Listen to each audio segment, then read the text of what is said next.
Hello everybody and welcome back to Red Eagle Politics. Make sure you guys like this video down below and subscribe to the channel if you are new. So we got 10 days to go and Donald Trump leads Kamala Harris in the Real Clear Politics polling average. This is the first time that Donald Trump has led the RCP average in the fall of an election year. But as of right now, he currently leads by 0.1% in the popular vote. Now keep in mind, if that's the final tally, if Donald Trump wins the popular vote, he's winning the election. End of discussion. We're not going to be entertaining the freak scenarios where it's possible that, oh, well, Donald Trump is going to get California within 15, but he's going to lose ground in the Midwest or something, the states that he's actually campaigning in. That's not how this election works. We covered that in the last video, but I will say this is historically just astounding because you look at 2016, Hillary Clinton led significantly in late October.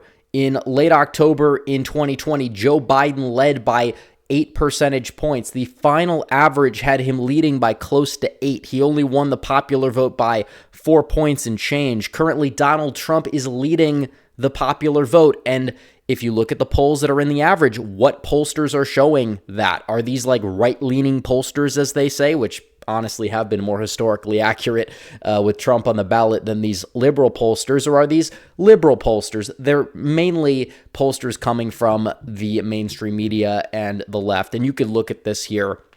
Rasmussen is the only one that's considered like a right-leaning pollster, but even they, for some reason, have Harris leading by 1 point in the popular vote, which, by the way, is not enough to really get her a win in most cases. And the rest of the polls from CNN, the New York Times, the Wall Street Journal, these are mainly their final polls. And what exactly are they showing? They're showing a very, very tight race or a narrow Trump victory on average, which is entirely possible. And when you look into the data, it's kind of easy to see why it would be entirely possible. You can look at this here, the updated favorability in a presidential election cycle. Donald Trump and Kamala Harris. Donald Trump is currently polling at his highest, net favorability. Yeah, he's a little bit underwater.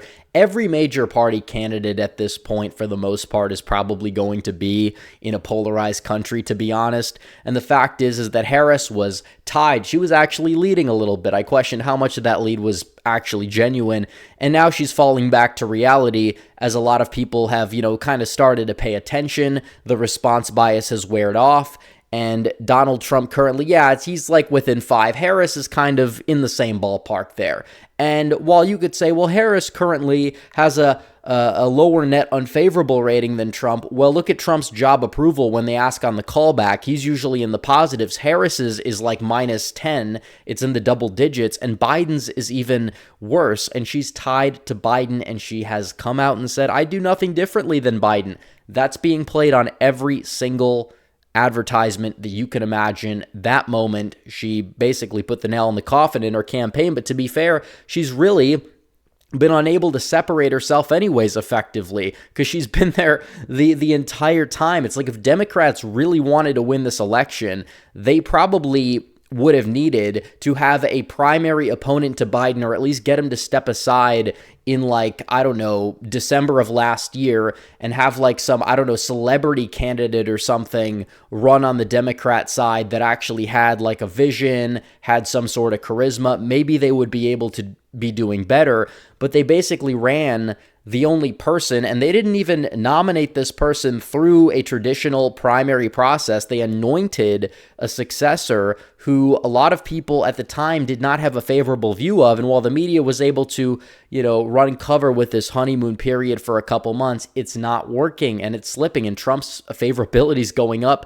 Harris's favorability is going down. And you can look at 2020 for comparison. Donald Trump had a minus 13 net favorable rating. Of course, his job approval was higher than that, but still, we're talking about personal favorability here. Joe Biden, he was in the positives at the time, believe it or not, for one reason or another, he was, because when you stay in the basement, that's what happens. And Harris, being able to stay in the basement, was able to kind of gain a little bit. But when she had to, step outside, talk to the media, it did not go well for her. And we saw that. And in 2016, Trump was down at minus 21. Hillary was at like minus 14 or so. Trump still won that election, obviously, because he usually wins the double haters, and he's probably going to win them again. And that's more room to believe that he probably could be picking up a lot of these undecideds down the stretch. And I've done this model where you look at the best point that the Democrat is polling at in either 2016 or 2020, and you subtract a point, and then you take the best point Trump is polling at, and then you add a point to it. You would get the same popular vote we got in 2016 by that model. You get the same popular vote in 2020 by that model. And on top of it, if you did that this time, you'd have Trump at 49%, Harris at 48%, give or take. Is that possible? Absolutely, it's possible. And if that's the case, Donald Trump is going to win this election in 10 days. A lot of people need to get out and vote. A lot of people have already voted. And it's important to understand the one thing we can't do is take our foot off the gas at this point. But in the meantime, it's fun, and it does boost morale to take a step back and understand that the Harris campaign, it's like, what are they doing? Because they know that they have 10 days to right the ship, and they're doing everything possible to not do that. And it's just incompetence at the highest degree.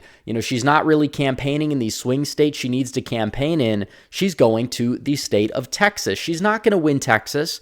And her being in Texas, if people want to say, well, there's a Senate race in Texas, the down ballot candidates or whatever, Colin Allred is harmed by the presence of Kamala Harris in any way, shape, or form. She was created in a lab to be the worst possible candidate for Texas. And she goes there and holds this big rally in Houston. She holds this big, massive rally where it was basically advertised as a free Beyonce concert. Beyonce shows up. She doesn't even perform any music. And you have a lot of people that were there that probably were not there for Kamala Harris. They were probably apolitical. Probably some members of the crowd support Donald Trump for one reason or another, but still maybe they wanted the free concert for their, hometown musician that they've listened to over the past 20, 25 years or whatever. So they went there. It's, an event. It's being held. It's a free concert. You know how much money that people have to pay for these tickets? It's usually hundreds of dollars, especially in this economy, but they're able to basically get in for free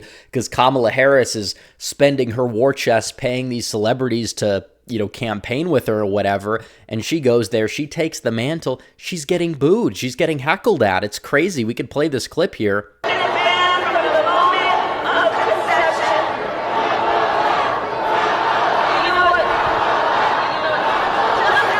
I don't know what exactly they're chanting, but she gets angry. These are people that are angry. They're heckling. She couldn't control the attendees of the rally. It was a big mess. She was trying to calm down the crowd, as you can see here. And you have people that are, cheering in favor of Kamala. You have people that were going against Kamala Harris. It was just not really the best optics. She didn't exactly have this, big crowd that was there for her. A lot of people, were leaving. They were angry they didn't exactly get like this concert or whatever. She basically gave these people a Fyre Festival, and it wasn't in a swing state. So why is she going to Houston for this thing when you're not winning the state of Texas? You may not even get it within 10 at this point. Obviously, I think it's going to be like an 8-point win for Trump. But why exactly are you trying to go to states where you can't exactly win? Now, Trump went to Texas for an obvious reason the same day, because he was going on Joe Rogan, and he kind of wanted to highlight the problems at the border, and he met with the family that was brought up in the fake Atlantic story where they basically tried to say, oh, Trump is the worst person ever. He's making fun of dead soldiers again, which is just not true.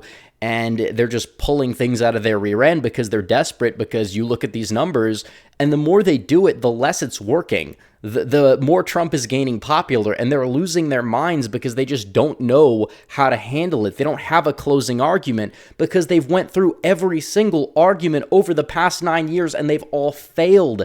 And we need to get out and vote to make sure it fails, because it's going to be a total embarrassment for them if Donald Trump wins. But it's like they've emptied the playbook. They have no plays left. And you know, they just better hope that they can find these voters to come out and vote for Harris. But the truth is, the dust is settled, and Harris is just seen as another Biden. So you're right back to where the race was between Trump and Biden. Some people even say post-debate. I still will say pre-debate, because I think that it was evident that Donald Trump and Joe Biden, they were, you know, neck and neck in the popular vote. Trump led the RCP average at this point as well back then. But do keep that in mind, that it's insane to think about how they thought that, oh, we're going to change our candidate with this person. We're going to put the race in the bag. Blumph is over. Not so fast. And by the way, guys, Donald Trump was in Austin, Texas, not to campaign, but to go on the Joe Rogan podcast, which he talked for 3 hours. And they say this man's exhausted. This man is tired. This man was in, you know, Austin, Texas. He did basically this is sort of I guess you would say, not like a rally, but like he was giving remarks in front of the press. And then that took like an hour.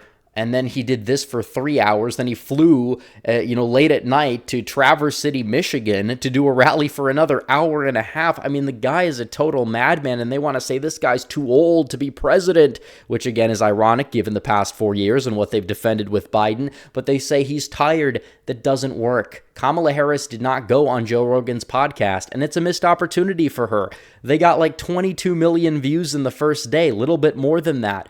And you might say, well, a lot of those people are going to be Trump supporters, but there's some people who may not really be all that political that watch the interview. It's a net positive for Trump at a minimum. I thought it was decent for sure. Not all of those people are going to watch the entire interview. It definitely starts to pick up a little bit more after the first 30 minutes. It's a good conversation, a good discussion. For a lot of people, it might be their first introduction to a podcast with Trump. Of course, it might not like come off as like, oh, this is awesome to me because I've seen Trump on dozens of podcasts. But for a lot of people, they may have not seen that. And this is like Trump's, first appearance on the biggest podcast in the entire country, if not the world, and he's able to go out there and get all these views. That's just the first day. It could get like to 50 million views by the election or so. It's definitely being talked about a lot. He's got all the momentum, and you absolutely love to see it. 1.3 million likes on the podcast as well. The like to dislike ratio is very good for Donald Trump on that. So you look at what's going on here. You have Kamala's Fyre Festival disaster, and then you have Donald Trump. He's a workhorse. He did 2 rallies today. He's going to do the Madison Square Garden rally tomorrow. He's going all over the country. He's making sure that he's playing for keeps. He's not taking his foot off the gas. Meanwhile, the Harris campaign has no direction. They have no strategy. They don't know what their closing argument is. It's all over the place because they've emptied out the playbook, and now it's too late. The fundamentals are not in their favor. It's, going to be an interesting 10 days, guys, but make sure you get out and vote and take people with you and convince other people, if they're on the fence, to get out and vote. We have 10 days to do this. So anyways, guys, thanks for watching this video. Like this video down below, comment down below, subscribe to the channel, hit the bell for notifications so you never miss another video. Follow me on social media. The links are all in the description down below, and I will see you guys in the next one. Red Eagle, out.